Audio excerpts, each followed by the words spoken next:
Sejam bem-vindos ao canal Eletricidade Online e vamos dar continuidade aqui ao nosso curso de comandos elétricos. Se você está chegando hoje aqui no canal e não sabe do que se trata, estamos disponibilizando aqui no YouTube um curso de comandos elétricos gratuito. É isso mesmo, um curso de comandos elétricos com aulas 100% online aqui no YouTube e grátis. Quer participar? É bem simples, se inscreve no canal e ativa o sininho. Se você não ativar o sininho, você não vai receber as aulas, ok? Já estamos na aula de número 5. Se você quiser assistir desde a aula 1, eu vou deixar aqui no link na descrição do vídeo, ok, pessoal? Vamos lá então falar hoje sobre algo muito importante, que são motores elétricos. Eu sei que tem gente que já deve estar ansioso para poder começar comandos elétricos, né? Porque acha que comandos elétricos é apenas aqueles esquemas de ligação, né? O diagrama, fazer ali a parte de estrela, triângulo e pronto, eu já sei comandos elétricos. Não é bem isso, como eu estou explicando desde o começo do curso. Antes da gente entrar nessa parte de leitura, de criação de projetos elétricos, é importantíssimo você conhecer todos os componentes que são utilizados na área de comandos, entender a funcionalidade, a aplicação, porque eu te garanto que a hora que você pegar um esquema elétrico para poder fazer a leitura ou para criar um, você vai tirar de letra, porque você vai lembrar de cada um daqueles lá o que é. Ok, pessoal? Então vamos lá, é bem simples. Lembrando que eu já falei lá atrás que também é importante conhecer sobre motores pneumáticos e hidráulicos, que são bem mais fortes, também são aplicados, mas a gente tem que focar bastante em motores elétricos, afinal de contas são os mais utilizados, são aqueles mais complexos que dão um trabalhinho legal na hora de fazer os esquemas, né, de ligações, partidas e tudo mais, e também tem características diversas e formas de aplicações e formas de partidas diversas. Então é importantíssimo a gente falar sobre isso. Vai ficar dividido em duas aulas, porque em uma aula só não vou dar conta de falar tudo isso, ok? Vamos iniciar então entendendo o que é um motor elétrico. O motor elétrico ele também é chamado de máquina, né? A máquina é tudo aquilo que consegue transformar uma energia na outra. E o motor elétrico ele é uma máquina que transforma energia elétrica em energia mecânica, ok? Uma energia mecânica lá na ponta do eixo, no qual ela vai ter um ciclo giratório, ok? Os motores elétricos podemos dividir em duas classes, os motores CA, que são aqueles que são aplicados em corrente alternada, e os motores CC, que são aqueles que são aplicados em corrente contínua. Nos motores CA nós temos os motores monofásicos, os lineares e os trifásicos. Os mais utilizados são os monofásicos e os trifásicos. Nos monofásicos nós temos os motores assíncronos e também os síncronos, que depois vão criando aqui algumas classes de diferenciações. E já nos motores trifásicos também temos os assíncronos e os síncronos, depois temos lá os motores de rotor de gaiola, o motor de rotor bobinado e vários outros modelos. E nos motores CC nós temos os motores em séries, motores de excitação independente, motores de um monte de motor. E você não precisa conhecer todos, ok? Aqui é importante entender que isso aqui, por exemplo, é um catálogo da WEG, com a WEG, lembrando que ela é uma das maiores produtoras de motor do mundo, se não a maior. E aí sempre vem a dúvida maior que o pessoal fica, né? O que é esse motor assíncrono e motor síncrono, né? O motor síncrono é aquele que tem a mesma velocidade de rotação do estator para a rotação do rotor. Como assim a rotação do rotor e a rotação do estator? Primeiramente vamos abrir aqui um desenho explodido e vamos entender as partes dos motores uma a uma.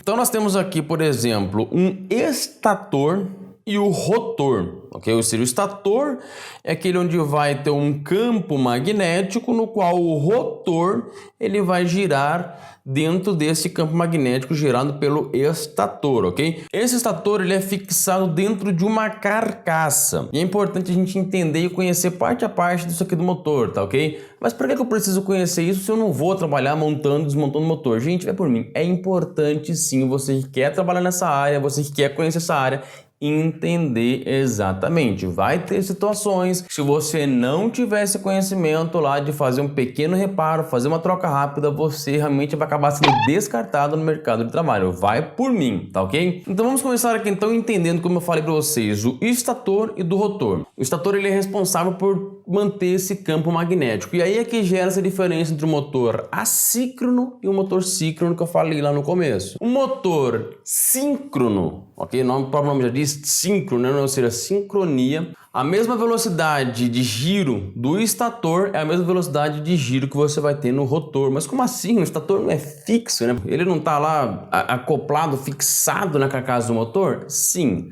mas o campo magnético que ele irá gerar é algo que estará girando, ok? O campo magnético giratório, por isso que o motor gira. Então, quando se fala de motor síncrono, é aqui a mesma velocidade que o estator, ou seja, o campo magnético estiver girando lá no estator, o rotor estará acompanhando 100%, ok? Então ele terá uma sincronia perfeita. Já os motores assíncronos, você tem um campo magnético girando ali no estator, já o rotor não acompanha. Existe uma coisa chamada de escorregamento. Tem uns cálculos aí que vai estar na apostila que eu vou deixar aqui sobre isso da WEG, que mostra que pode acontecer um atraso, ou seja, há ali uma defasagem, né, onde está ali já o campo magnético e a posição do rotor. Lembrando que o campo magnético que é gerado pela passagem da corrente elétrica é a mesma coisa que o campo magnético gerado pelo ímã, tá ok? Você pode ter um motor, inclusive já existem motores aí sendo estudados pelo mundo, você pode achar vários vídeos aí sobre isso de motores magnéticos, ou seja, são ímãs no rotor e ímãs no estator, e ele funciona lá de forma permanente, né? Ou seja, é uma energia, entre aspas, infinita ali. Então, o campo magnético que a bobina gera é a mesma que o ímã gera, ou seja, se você tiver um estator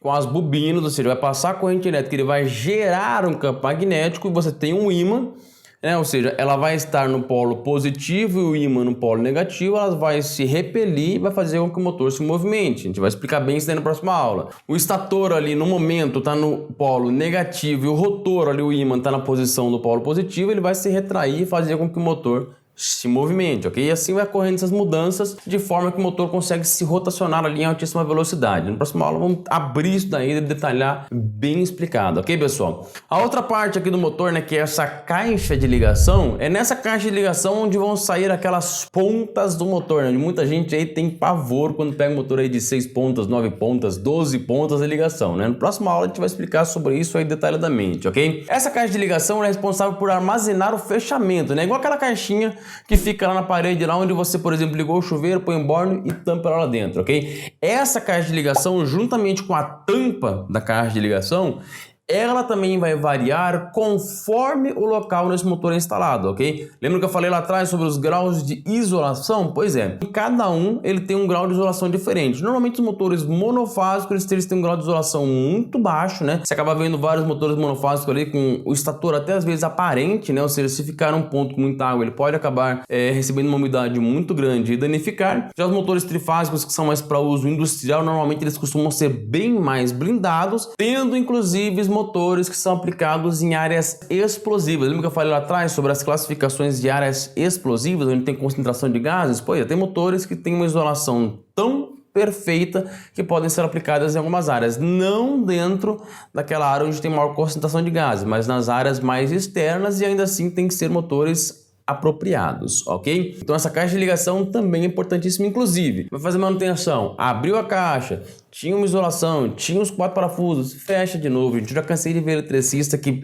faz de qualquer jeito, coloca assim a isolação que tinha, não coloca os parafusos de volta, põe a caixa de isolação ao contrário. É um monte de coisa errada que o pessoal faz que pode interferir tanto no funcionamento do motor, mas pode entrar umidade, né, começar a ocasionar ali uma oxidação dentro da caixa de ligação do motor, também essa umidade penetrar para dentro do motor, derrubando a isolação no motor e etc. Tem vários fatores, por isso que é importante seguir a risca ali na hora de manutenção, ser bem cuidadoso, ok? Essa outra parte aqui do motor, que é a ventilação, gente, isso aqui é de extrema importância, muita gente não dá valor, ok? Esses motores que trabalham com rotações altas, eles têm esse componente atrás que é chamado de autoventilação, ou seja, conforme o motor vai rodando, ele vai se autoventilando. Nessas estrias aqui na carcaça é por onde o ar tende a passar e ventilar e resfriar o motor, ok? Essa ventilação aqui, ela também pode, né? Como ela é feita com um material plástico, né? Até para poder ser mais barato, não pesar na ponta do eixo e tudo mais, essa ventilação aqui, ela pode, às vezes, ocasionar dela também desgastar e começar a rotacionar ali em falso no eixo, não ventilando o motor o necessário. Por isso que é importante verificar também esse item na manutenção. Se tiver alguma das pás aqui quebradas, tem que ser trocada. E um dos mais importantes também é isso aqui, que é a proteção da ventilação. Se tiver sujeira, se tiver mal colocada, pode acontecer do ar não entrar e também não ventilar o motor. Muitas vezes a culpa de queima do motor é justamente por falta de ventilação, ou seja, o motor acaba superaquecendo. E o motor superaquecendo não é porque tem um defeito no motor. O motor, como eu disse, ele é uma máquina mecânica, né? Ele converte energia elétrica em mecânica. Tudo que é mecânico tem atrito, né? O atrito do rolamento. E então ele vai gerar aquecimento, né? Se você pegar sua mão e ficar esfregando uma na outra, você vai gerar aquecimento. Isso é natural, isso é mecânico, ok? Então o motor aquecendo não é uma anomalia, ele vai aquecer. Provavelmente a falta de ventilação pode estar ocasionando esse superaquecimento, ok? Claro que mesmo se a ventilação estiver ok, estiver livre, não tiver sujeira e ainda assim ele estiver superaquecendo, aí sim tem alguma anomalia no motor que tem que ser verificado. E tem outra coisa muito importante quando o assunto é ventilação. Entender que, você pega um exemplo de um motor de 1700 RPMs.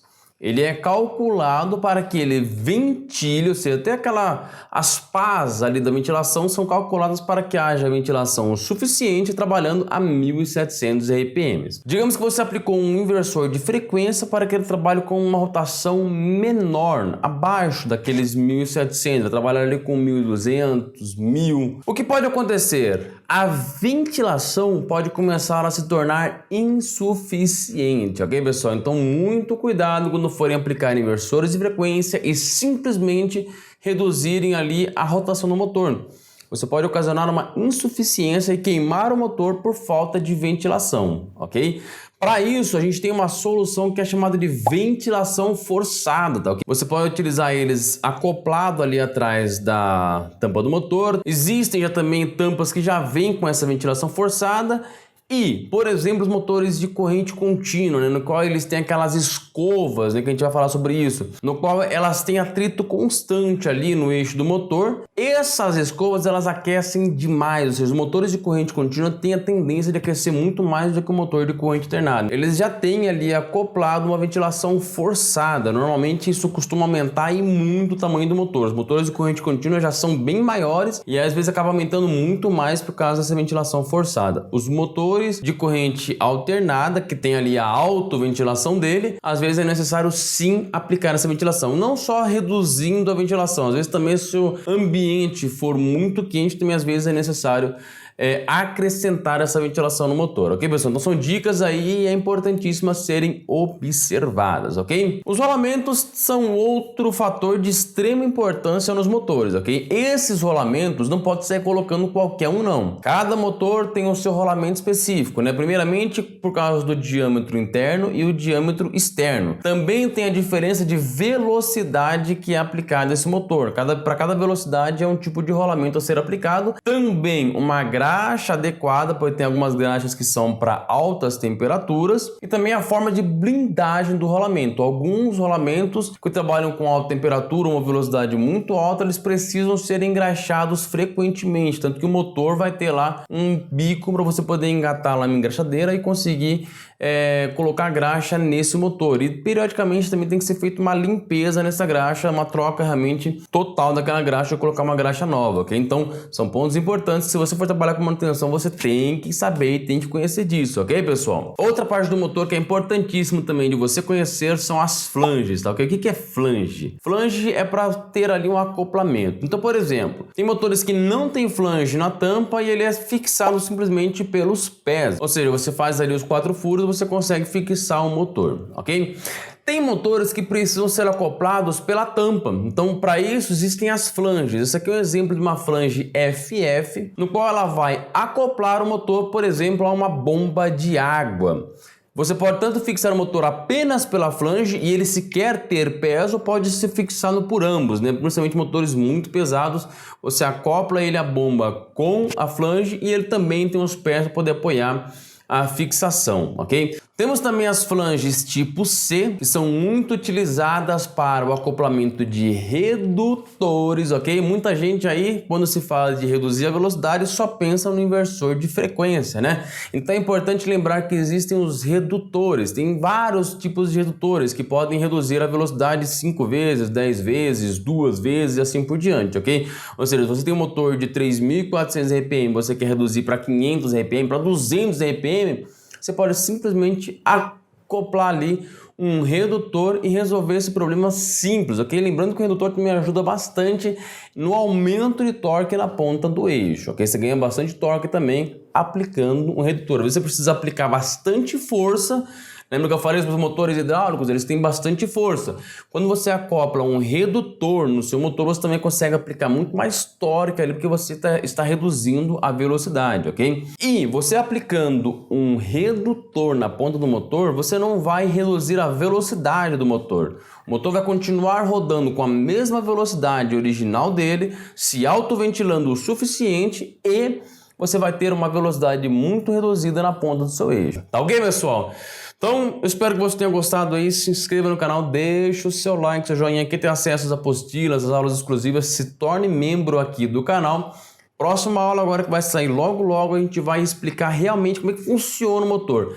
É importante sim você entender cada peça do motor para que serve. Se você quer se tornar um bom profissional, não se esqueça, você precisa conhecer isso a fundo. Vai ter problemas, como eu já cansei de falar, que você vai encontrar no dia a dia que vai ser problemas mecânicos. E se você não conhecer as peças e componentes do motor, mesmo que você não faça a manutenção, mas você tem que saber que aquele motor precisa para manutenção e por qual motivo. Tá ok, pessoal? Então, eu te espero na próxima aula.